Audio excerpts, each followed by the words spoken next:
بسم اللہ الرحمن الرحیم۔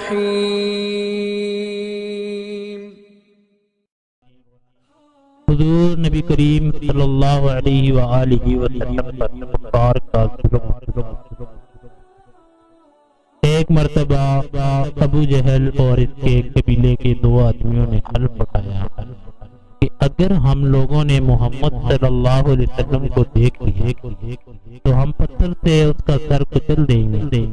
جب حضور صلی اللہ علیہ وآلہ وسلم نماز کے لیے حرم کعبہ میں تشریف لے اور ابو جہل نے آپ کو دیکھا اور ایک بہت بڑا پتھر اپنے دونوں ہاتھوں سے اٹھا کر چلا اور آپ پر اس پتھر کو پھینکنے کے لیے اپنے سر کے اوپر دونوں ہاتھوں کو اٹھایا تو اس کے دونوں ہاتھ اس کی گردن میں آگے اور پتھر اس کے ہاتھوں میں چپک کر رہ گیا اور دونوں ہاتھ چوک بن کر تھوڑی کے پاس بن گئے اور وہ اس طرح ناکام ہو کر لوٹ آیا۔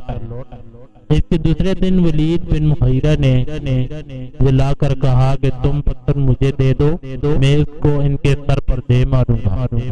چنانچہ اس بد نصیب نے جب کہ آپ صلی اللہ علیہ وسلم نماز میں آپ پر پتھر جلانے کا ارادہ کیا تو ایک دم اندھا ہو گیا۔ حضور صلی اللہ علیہ وسلم کی قرات کی آواز تو سنتا تھا مگر آپ کی صورت نہیں دیکھ سکتا تھا۔ مجبوراً پلٹ گیا تو اپنے ساتھیوں کو بھی نہیں دیکھ سکا۔ جب آواز دی تو اس کے ساتھیوں نے پوچھا کہ کیا ہوا تو اس نے اپنی مجبوری کا حال بیان کیا۔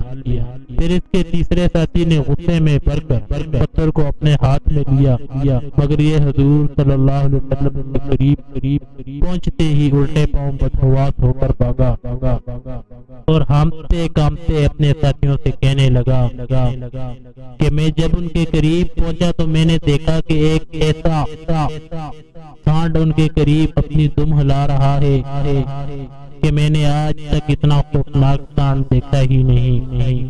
لات و عزہ کی قسم اگر میں ان کے قریب جاتا تو وہ مجھے ہلاک کر دیتا۔ بے شک ہم نے ان کی گردنوں میں توپ کر دیے کہ وہ تھوڑیوں تک ہیں تو یہ لوگ اوپر کو منہ اٹھائے رہ گئے اور ہم نے ان کے آگے ایک دیوار اور انہیں اوپر سے ڈھانپ دیا تو انہیں کچھ نہیں سوچتا۔